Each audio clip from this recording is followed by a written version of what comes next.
Goeiemôre aan almal. Baie welkom. Ons is bly dat ons hier by mekaar kan wees vir die Pinksterdiens. Kom ons sit net so dan bid ons saam. Here, baie dankie vir die voorreg om hier te kan wees. Dankie vir die geleentheid soos Pinkster om net so bietjie stil te raak, bietjie ons af te sny van die res van ons druk lewens soms en net onsself 'n bietjie te verdiep in u woord. En wat ons tema hierdie jaar aan betref in die werking van die Gees. Ons wil bid dat u vir ons vanoggend sal seën en sal lei en perspektief sal gee ten opsigte van die gawes van die Heilige Gees, waaroor daar baie gepraat en geskryf word, maar baie van die dinge ons ook deurmekaar maak. Ons wil regtig bid vir daai leiding wat net die Gees kan gee wat vir mense perspektief bring.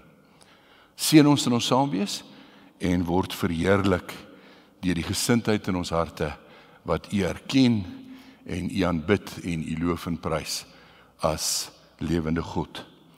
Ons gebed is op grond van die soenverdienste van Jesus Christus. Amen. Dis ons tema vir oggend kan ek beskryf as 'n breë oorsig oor die gawes van die Heilige Gees, ook in Grieks charismata, en daarvandaan die naam charismatiese kerke wat baie meer as die gereformeerde kerke fokus op die gawes van die Heilige Gees, waarvan ons veral in Pinkstertyd lees en daarna, maar hulle fokus ook baie daarop in terme van vandag. Maar ons tema, 'n breë oorsig oor die gawes van die Gees, toe en nou, en met toe bedoel ek toe die Heilige Gees uitgestort is, en met nou natuurlik ons hedendaagse situasie. Nou, gawes van die Gees is iets heeltemal anders as die vrug van die Gees. En DV sal Dominee Werner nou vanaand en môreoggend stil staan by die vrug van die Heilige Gees. So ek wil nie vandag enigstens stil staan by die vrug van die Gees nie, maar net by die gawes van die Gees. Ek het 7 hoofpunte, maar meeste van hulle baie kort. Ek dink daar's eintlik net een van die 7 wat lank is. 7 kort hoofpunte. Die eerste hoofpunt is een van die lyste van die gawes van die Heilige Gees wat Paulus vir ons neergeskryf het, en ons gaan dit lees uit 1 Korintiërs hoofstuk 12, net vers 1 tot 11. Dis nie noodwendig al die gawes nie, maar dit is waarskynlik die meer volledige lysie in die Nuwe Testament. 1 Korintiërs 12 vanaf vers 1. Wat die gawes van die Gees betref, broers, wil ek hê dat julle ingelig moet wees. Julle weet dat, toe julle nog heidene was, julle blindelings na die stom afgode meegevoer is. Daarom wil ek hê, julle moet weet, dat iemand wat sê, vervloek is Jesus, nie deur die Gees van God praat nie. En niemand kan sê, Jesus is die Here, behalwe deur die Heilige Gees.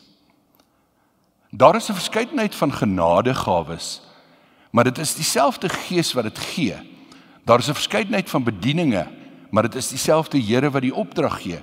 Daar is 'n verskeidenheid van kragtige werkinge, maar dit is dieselfde God wat alles in almal tot stand bring. Aan elkeen afsonderlik word 'n werking van die Gees gegee tot voordeel van almal. Aan die een word deur die Gees die gawe gegee om 'n woord van wysheid te praat. Aan 'n ander 'n woord van kennis deur dieselfde Gees. Aan die een geloof deur dieselfde Gees. Aan 'n ander genadegawes van gesondmaking deur die een Gees. Aan die een gee hy die krag om wonders te doen, aan 'n ander die gawe om God se boodskap te verkondig, en aan nog 'n ander die gawe om tussen die geeste te onderskei. Aan nog een gee hy die gawe om ongewone tale of klanke te gebruik, en aan 'n ander om dit uit te lê. Maar al hierdie dinge is die werk van een en dieselfde Gees, wat aan elkeen afsonderlik 'n gawe uitdeel soos hy wil. Tweedens gaan ons praat oor die doel van die gawes en die konteks. En ek wil sommer tegelyk oor die doel en die konteks praat. En ek wil ook noem dat dit iets is wat mens nooit uit die oog moet verloor nie.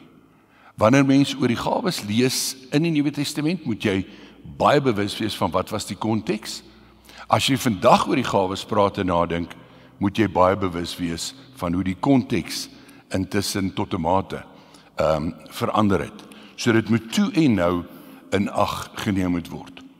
Nou by konteks en situasie en die doel, wil ek eerstens praat oor wat die situasie was ten opsigte van die vroegste verkondiging van die woord deur die getuies wat Jesus aangewys het, wat gewys het want dit nou die apostels was. Ons kan praat van 'n sendingssituasie, want dit was 'n sendingssituasie. Maar dit is nie altyd vir my die beste woord nie.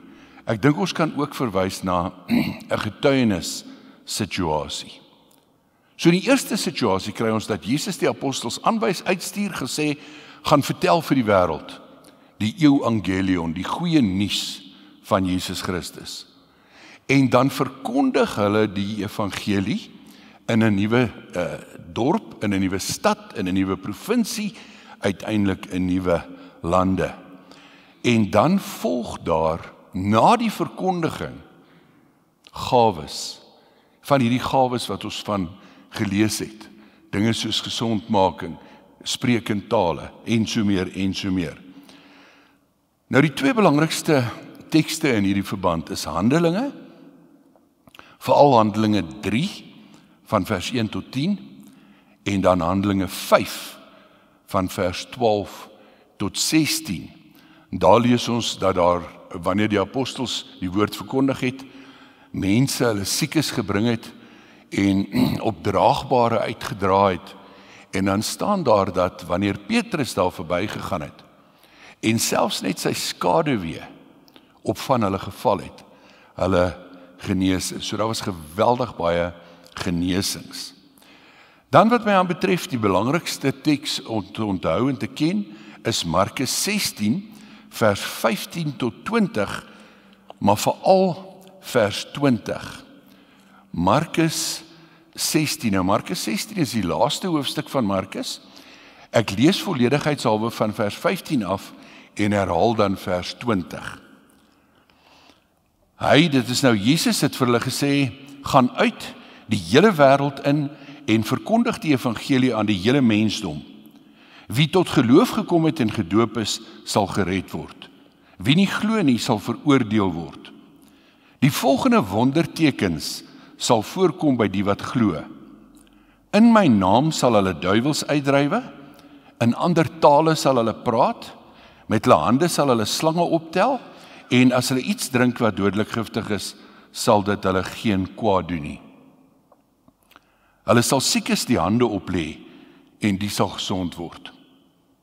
Nadat die Here Jesus dit vir hulle gesê het, is hy in die hemel opgeneem, en het hy aan die regterhand van God gaan sit. Hulle het toe die evangelie oral gaan verkondig. En die Here het met hulle saamgewerk en hulle prediking bekragtig deur die wondertekens wat daarop gevolg het. As jy net een teks kan onthou hierdie een. Markus 16 vers 20.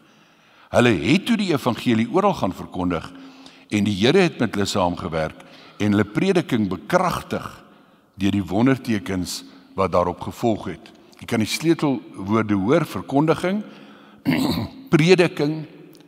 Die prediking is bekragtig deur die wondertekens wat daarop gevolg het, omdat die Here met hulle saamgewerk het en die verkondiging bekragtig het.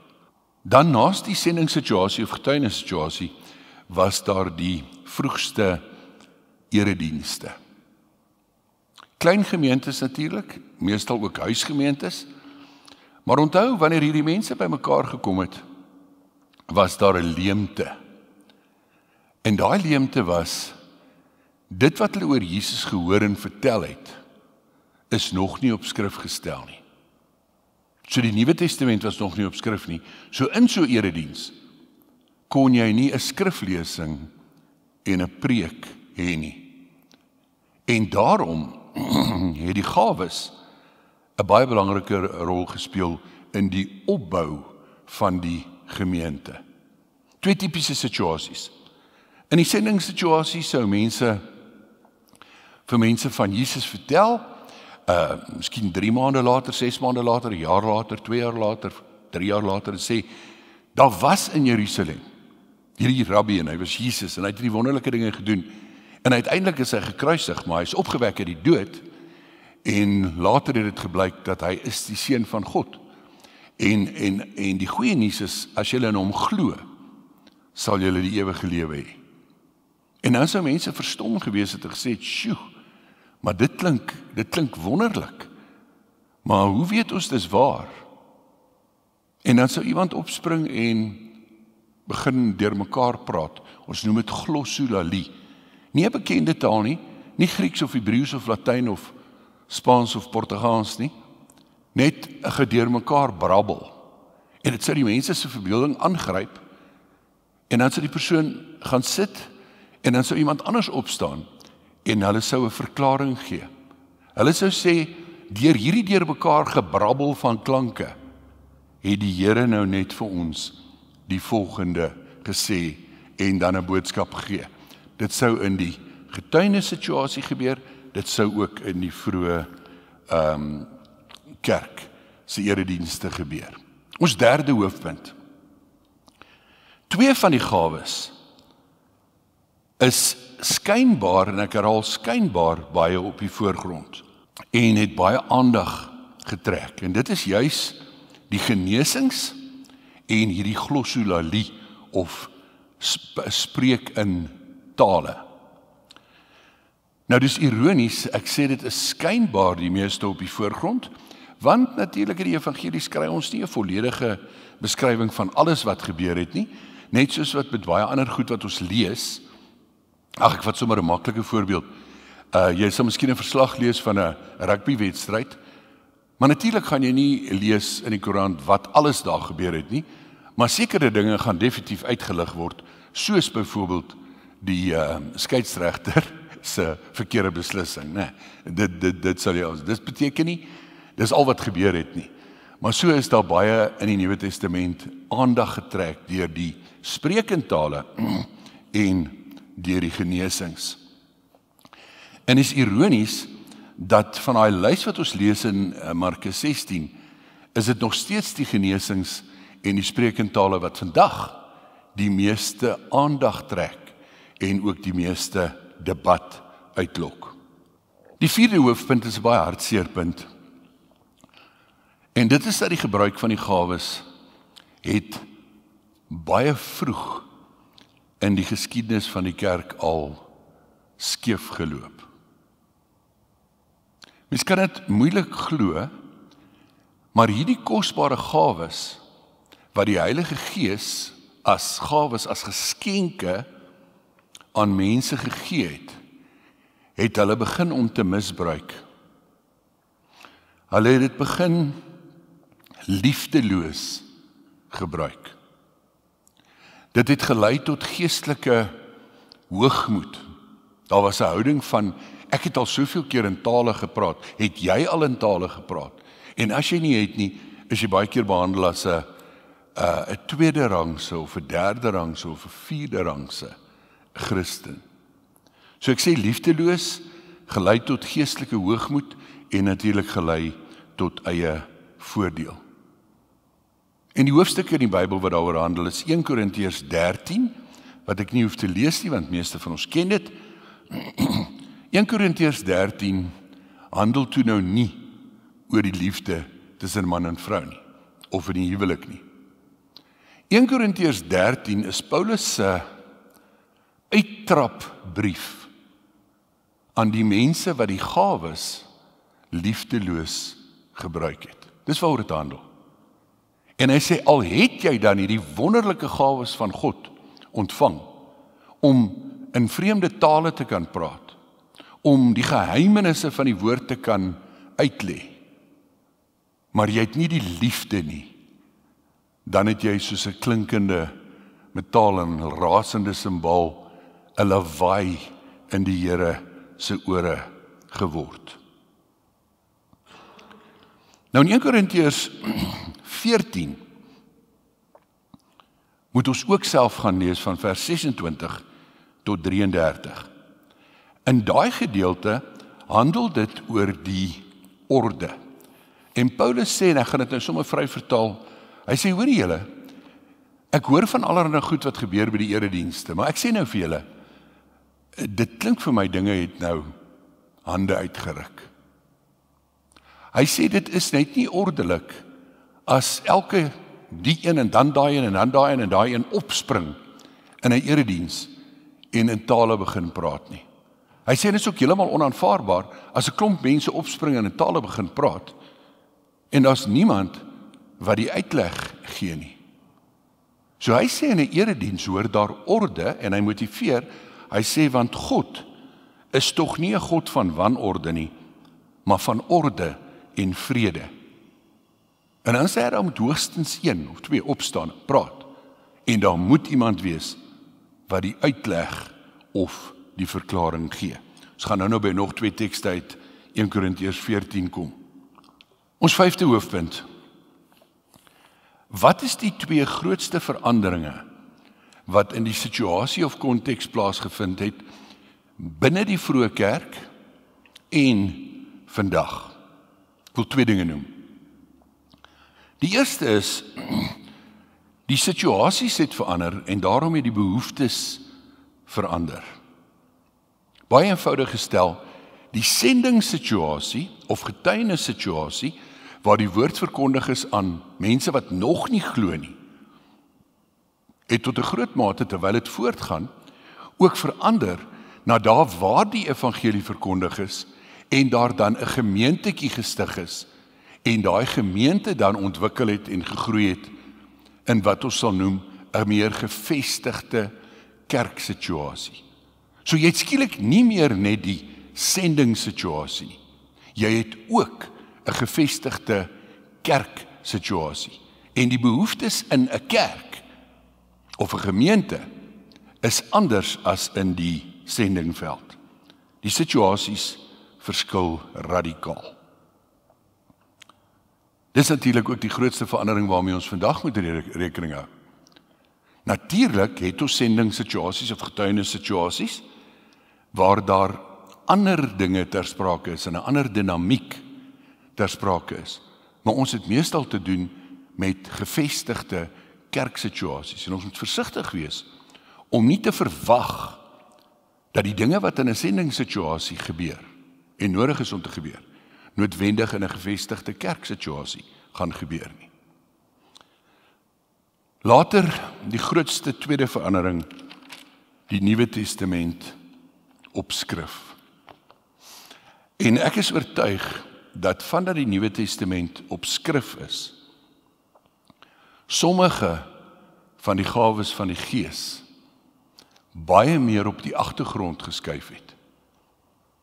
En dat daar selfs nuwe gawes van die Gees meer op die voorgrond geskuif het in 'n gevestigde kerksituasie waar 'n mens die Nuwe Testament op skrif het.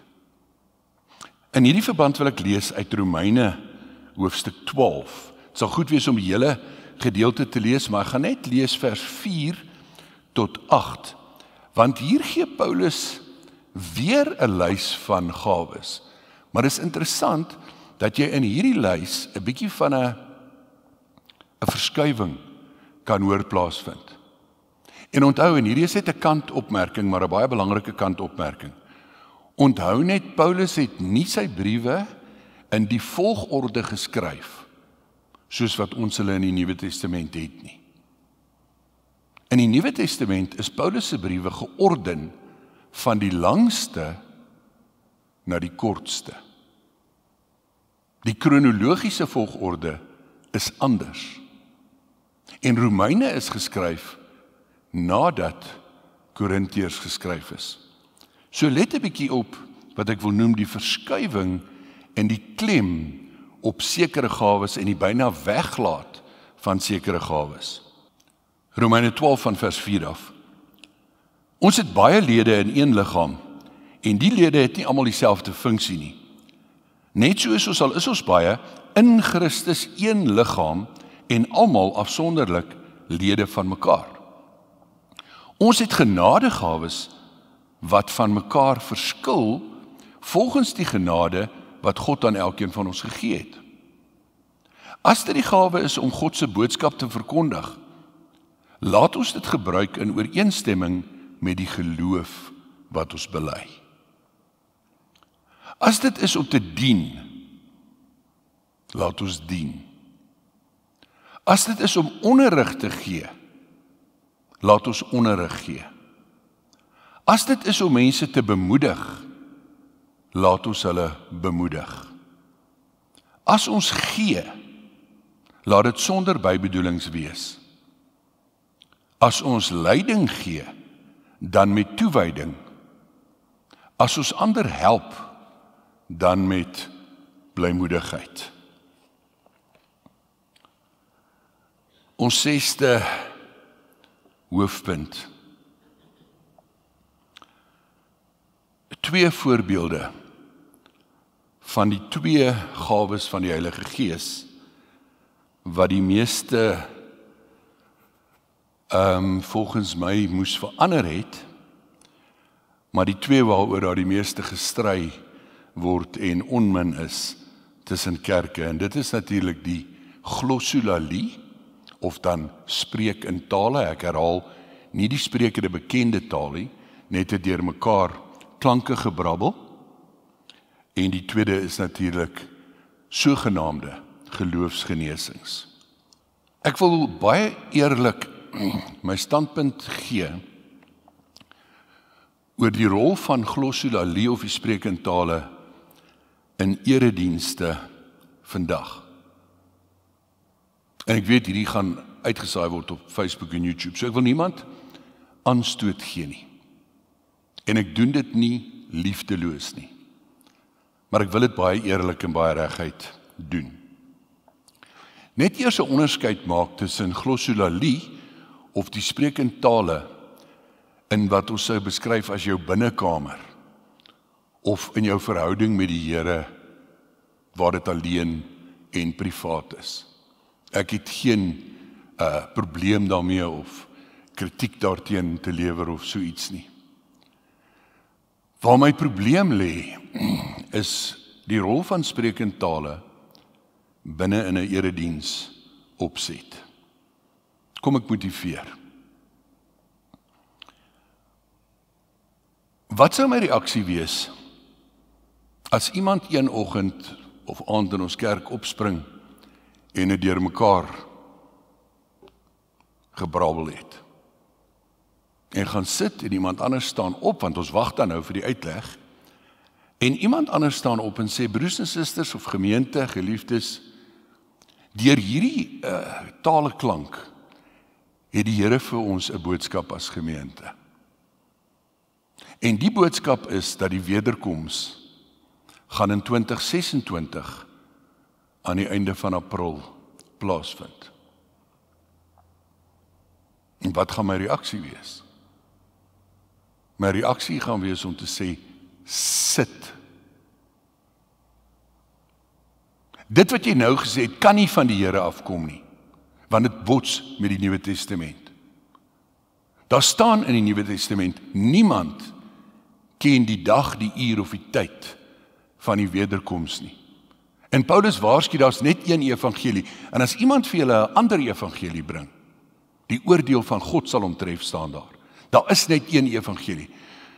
So laat ek dit baie duidelik maak, enige boodskap wat in 'n erediens gegee word, wat bots met die Nuwe Testament, of for that matter, met die Bybel, kan nie aanvaarbaar wees nie.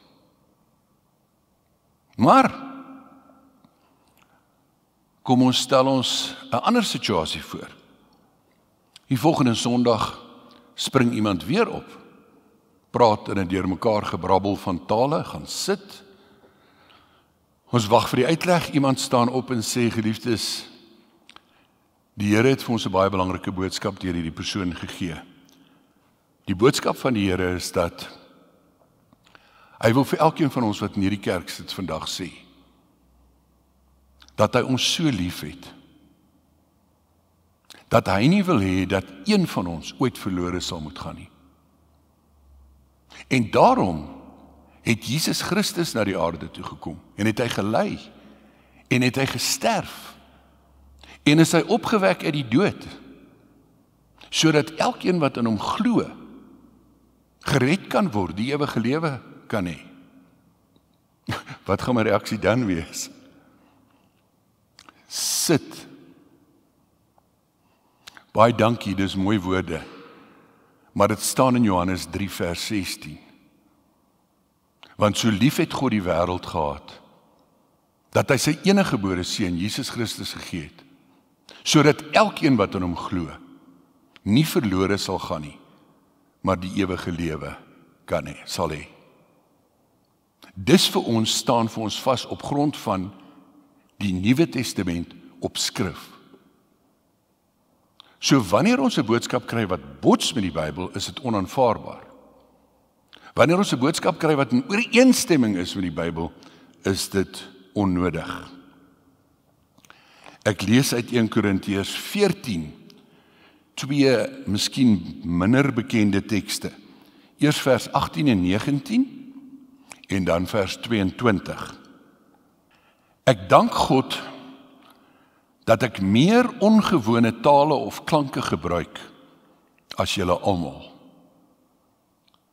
Maar in die byeenkoms van die gemeente wil ek liewer 5 woorde met my verstand praat, om ook ander te onderrig, as 1000 woorde in ongewone tale of klanke.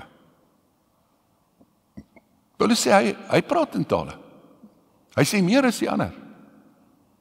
Maar in die gemeente wil hy liewer 5 woorde met sy verstand praat, wat kan lei tot die opbou en die onderrig van ander, as 1000 woorde wat niemand verstaan nie. Vers 22.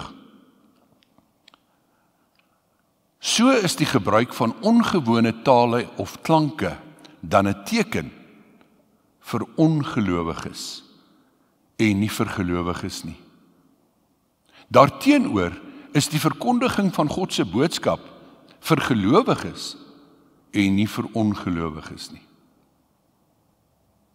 Ek wil dit vry vertaal. Paulus sê met ander woorde, hy verstaan baie beter die rol van hierdie aangrypende gebeurtenis in 'n sendingssituasie waar iemand begin brabbel en iemand anders gee 'n uitleg en mense wat nog nie glo nie, hoor hierdie boodskap, hulle is aangegryp en gesê, "Sjoe, hierdie is 'n boodskap van God." Maar dat hy sê binne in 'n gemeente vir mense wat reeds glo, het dit nie dieselfde effek nie. Kom ons wees ook maar eerlik. In ons tyd, omdat ons so baie blootgestel word aan allerlei bedrog en misleiding en misleidende advertensies en beloftes en so meer, is ons 'n baie meer skeptiese gemeenskap. Die tweede,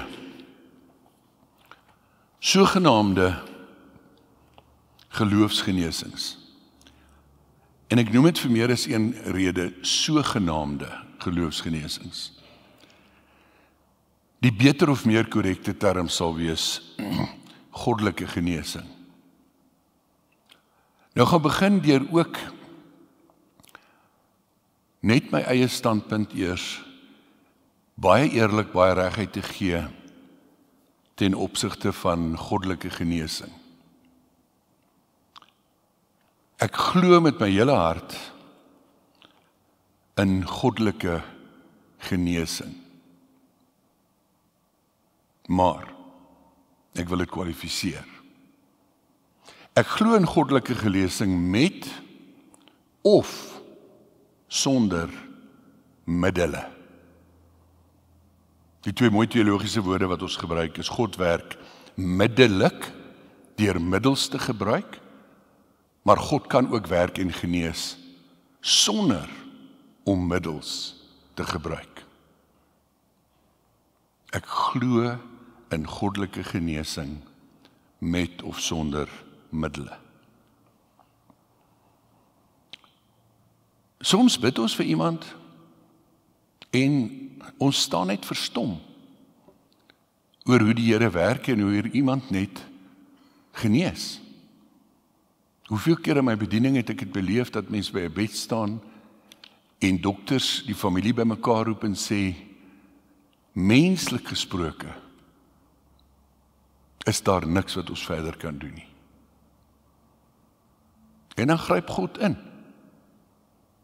En dan word mense gesond. Dit gebeur. Maar meermale gebruik die Here middele. Dis nog steeds God wat die genesing gee. Want hy gee die middele. Ek noem enkeles. God genees soms deur chirurgie. En nou wil ek 'n paar terme noem wat sommer lekker rym met die woord terapie. Soms is dit chirurgie, soms is dit chemoterapie. Soms is dit farmakoterapie. Almal ken nie die woord, dit is 'n pragtige woord, né? Farmakoterapie, pharmacological, medisyne, pille, strope, met ander medikasie. Dan psigoterapie, fisioterapie, en een van my gunstelinge, waterterapie. Weet julle hoeveel makliker is dit om jou moves te maak as jy oorgewig is of jou rug is baie seer in die water as op die land? Julle moet bietjie waterterapie ondersoek. Maar, waarin glo ek nie? Ek glo nie in geloofs of goddelike genesings op die sirkustyl, soos wat dit vandag toegepas word in talle kerke, en wat ons in talle televisie en ander internet-uitsendings sien nie. Maar laat ek motiveer. Waarom is ek so verskriklik negatief en skepties oor die sirkustyl van sogenaamde geloofsgenesings? Ek noem die volgende punte. 'n aantal jare, en ek volg hierdie ding al baie jare, 'n aantal jare gelede het CNN, die nuuskanaal, het 'n dokumentêre program gedoen waarin hulle vir 2 jaar lank 2 van die op daai stadium bekendste geloofsgenesers in die wêreld gevolg het. En hulle aanbiedings en programme in goed oral bygewoon het. In 2 jaar kon CNN se span nie een bevestigde geval van 'n genesing kry nie. Nou wat is 'n bevestigde geval?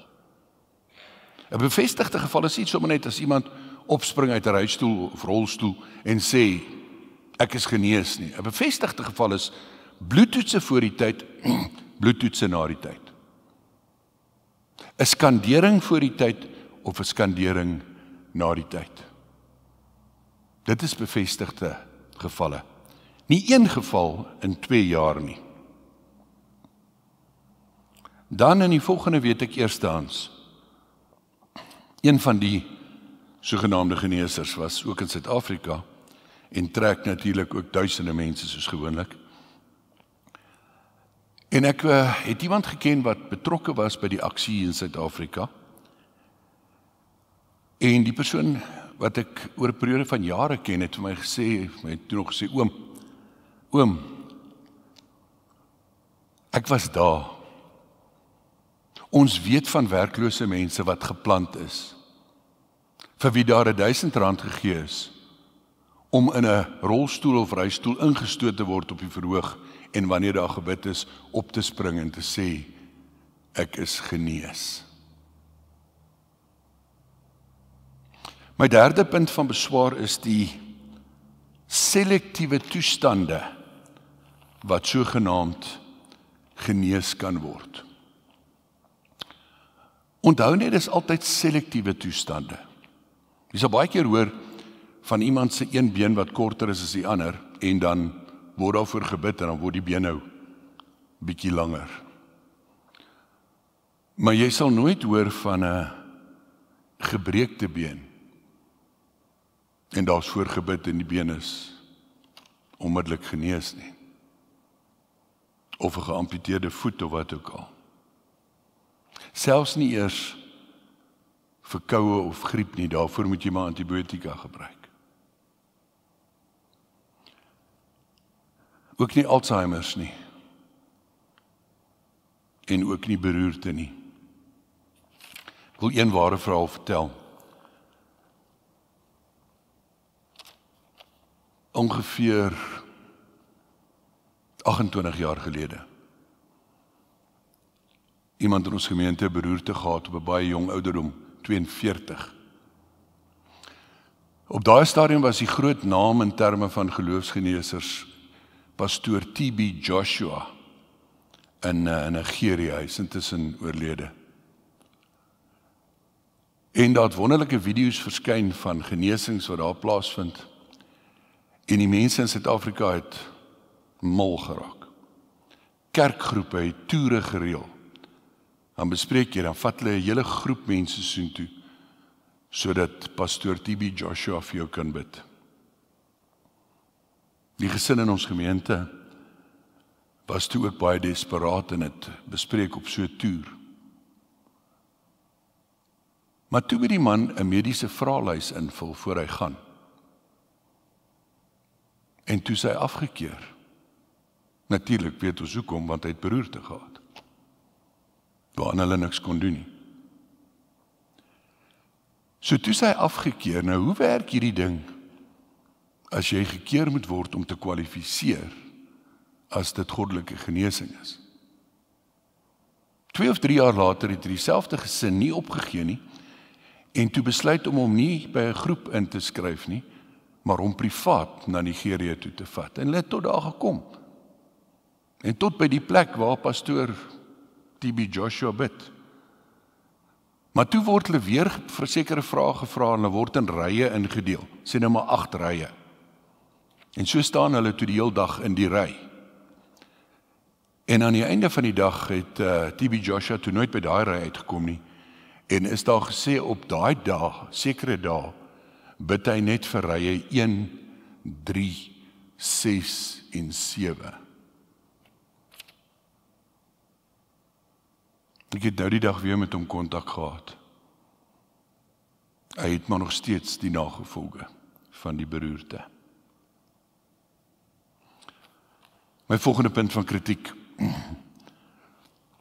Ek is meer as skepties wanneer daar by sulke sogenaamde geneesingsdienste geld betrokke is. As ek sê geld betrokke is, praat ek nie van honderde rande of duisende rande nie. Ek praat van miljoene rande en miljoene dollars. Ek praat van geloofsgeneesers wat hulle eie private vliegtuie het. En ek weet van die subtiele druk wat daar op mense gesit word, want daar word eers offergawes geneem voordat daar gebid word. En daar word 'n boodskap partykeer subtiel en partykeer nie so subtiel nie deurgegee van jy moet nou regtig nie dink as jy nou vandag vir die Here klein geld gee dat jy net nou 'n wonderwerk moet verwag nie. Kom ek belig hierdie selfe punt uit 'n ander hoek uit. As iemand regtig die gawe het om in ons dag en tyd doodeenvoudig vir mense die hande op te lê en te bid en hulle genees, dan behoort hulle elke uur wat hulle wakker is en die krag het, by ons staatshospitale te wees. En vir mense die hande op te lê en te bid en te genees wat nie mediese sorg kan bekostig of kan kry nie. My laaste punt van argument van beswaar is dat hulle 'n waterdigte verskoning het vir wat ek wil noem hulle mislukkings. Daar's 2 waterdigte verskonings. As iemand gaan en daar word vir hulle gebid en hulle genees nie, dan is dit jou skuld. Want daar's of 'n onbelyde sonde in jou lewe, of jou geloof is nie sterk genoeg nie. Nou as 'n genesing moet afhang van die krag van my geloof, dan is dit ek wat myself genees. God, as hy die genesing doen, is nie afhanklik van die krag van my geloof nie. Ons 7de en laaste punt is gelukkig daarom baie positief. God gee vandag steeds gawes. En ek wil 'n paar opmerkings oor die gawes maak. Die eerste is, al die gawes is nie ewe, en ek wil doelbewus die Engelse woord gebruik, ewe spectacular nie. Spreek in tale en genesings hande oplê is spectacular gawes. Dan die vrugte van die Gees, waaroor ons dan nou vanaand en môre hoor, dink ek speel 'n groter rol in ons tyd as die gawes. Dan die gawes verskil in 'n getuienis of sendingssituasie en in 'n gevestigde kerk. In 'n gevestigde kerk het dit nie soseer te doen met die wek van geloof nie, maar met die opbou van die gemeente. En is dit steeds belangrik? Ek glo dat elkeen in ons eie en ander gemeentes 'n gawe van die Gees het. Maar partykeer moet daai gawe nog eers ontdek word.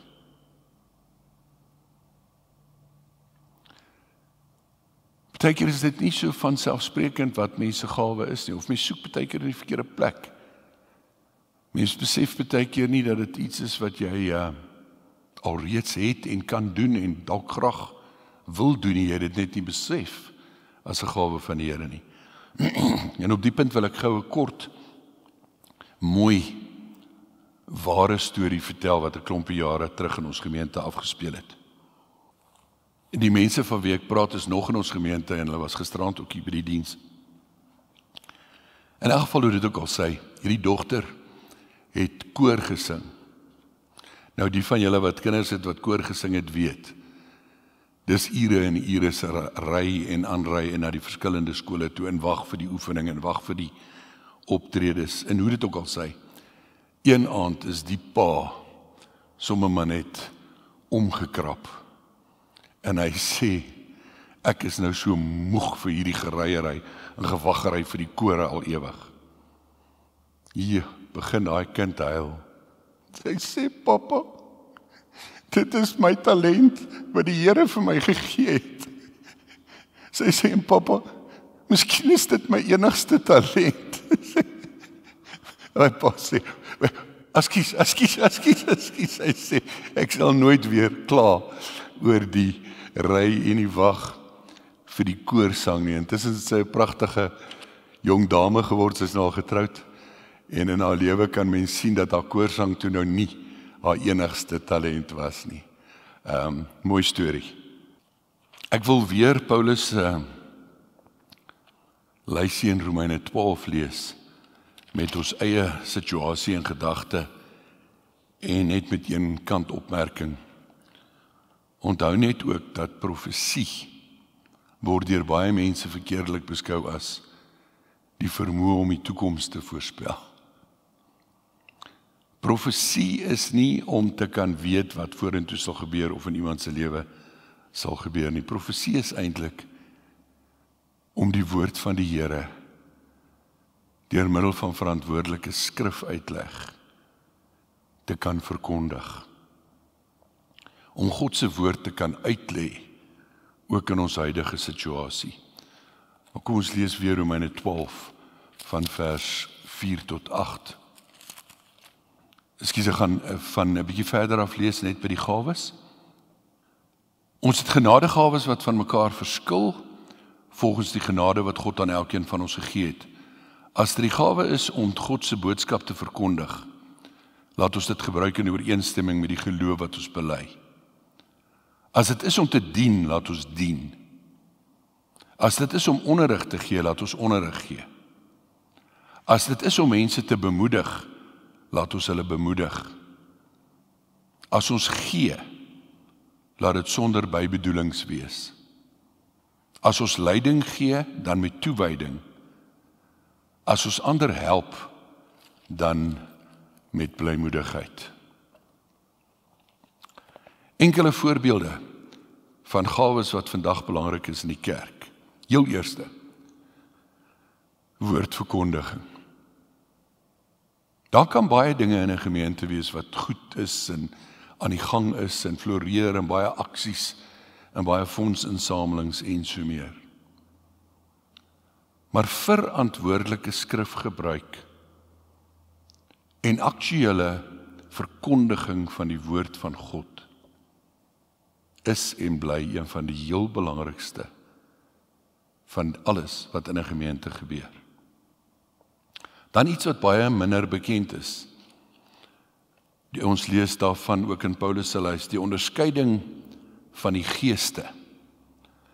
Dit klink nou vreeslik ingewikkeld, maar dit beteken dat daar mense is wat die vermoë het en baie sensitief is vir misleiding en baie gou oneerlikheid en bedrog en bymotiewe en valshede kan waarneem en uitwys.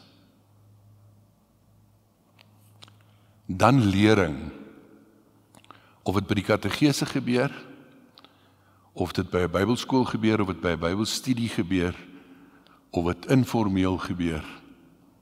Lering, om ons te help om die Bybel, wat so lank teruggeskryf is, in ons tyd te kan verstaan, deur die leiding van die Heilige Gees. Lering is baie belangrik. Dan sang en musiek. En as ek praat van sang en musiek, dink ek nie net aan die mense wat die wonderlike gawe het om mooi te kan sing of musiek te kan maak nie. Dit ook. Maar dink net dat daar baie van ons is, waarvan ek een is, wat nie 'n musieknoot kan lees of enigiets nie, maar wat 'n intense waardering het vir musiek. Ek kan my nie 'n erediens indink, 'n gemeente waarin sang en musiek nie 'n sleutelrol speel nie. En dit dra nie net by tot atmosfeer en so meer nie, dit stig 'n mens, dit doen iets aan jou. Dit is so wonderlik wanneer mense pragtig sing, dat al sing ek nie eers saam nie, is dit ook namens my wat God geloof en geprys word. Ek wil 'n ding sê wat seker aanvegbaar is, ek dink 'n klomp liedere is baie meer effektief as 'n klomp preke. En onthou, mense hoor 'n preek baie keer maar net eenmaal. Liedere sing ons oor en oor en oor, en daarom steek die woorde by ons vas. En daarom is die boodskap in ons kop. Ek weet nie hoe dit met baie van julle ook gebeur, soos met my nie, dat dit baie keer het ons 'n spesifieke lied Sondagoggend gesing, en daai hele week draai daai lied net in jou kop, en elke keer wat hy so draai, hoor jy weer die boodskap. Sang en musiek is 'n gawe. En dan wil ek nog noem dien. Dien op elke vlak. Al is dit om tee en koffie te skink en skottelgoed te was, of op watter manier ook al, bereid te wees om te dien. Ek wil nog enkeles noem. Ons senior lidmate bediening, die kuierhoekie.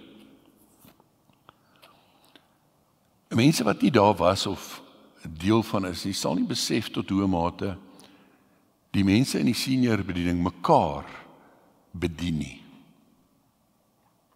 Sal nie weet wat daai byeenkoms vir ongelooflik baie eensame mense beteken nie.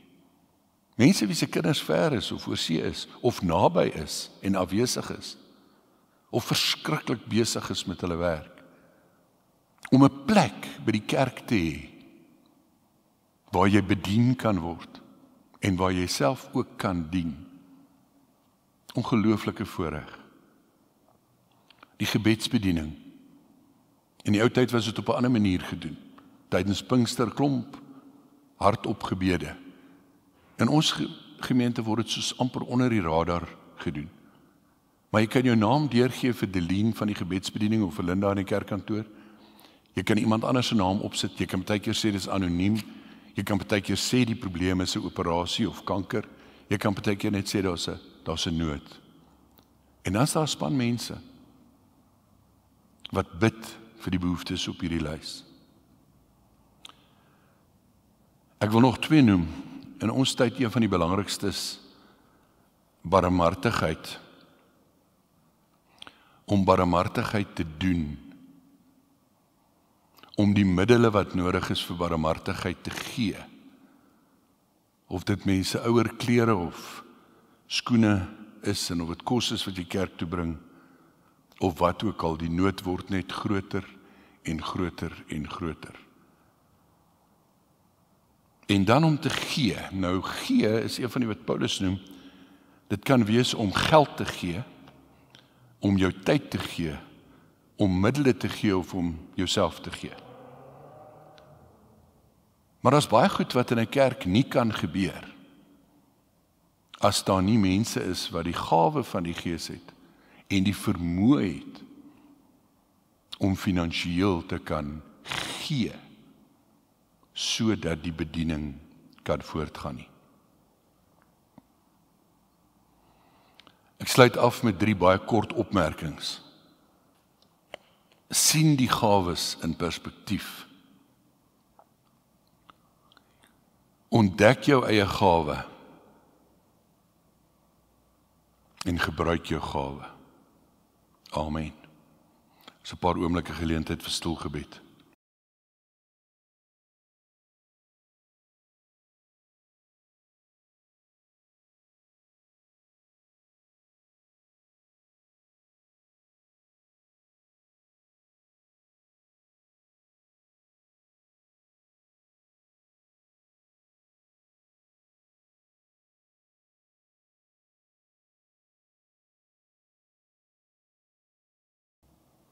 Here ons God, ons wil vanoggend bid vir die bewaring en beskerming deur die Gees ten opsigte van misleiding.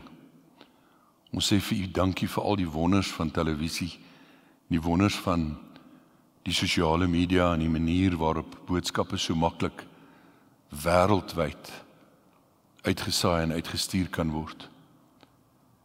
Maar ons weet ook dat hierdie forum juis om ideaal leen tot misleiding, wanneer goed opgeblaas word en goed oneerlik gedoen word en mense mislei word en bedrieg word.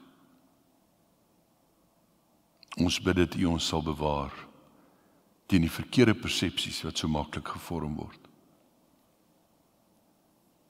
Here, dan wil ons bid vir die gawes van die Gees ook in ons eie gemeente. Ons wil bid vir die opbou van ons gemeente en die uitbou van ons gemeente. En dat ons meer en meer 'n dienende gemeente sal wees. Dat ons regtig deur U genade en met dit wat U vir ons gee, 'n wesenlike verskil sal maak in hierdie wêreld. Ver, maar veral ook baie, baie naby. Hier waar die nood sommer so by ons is.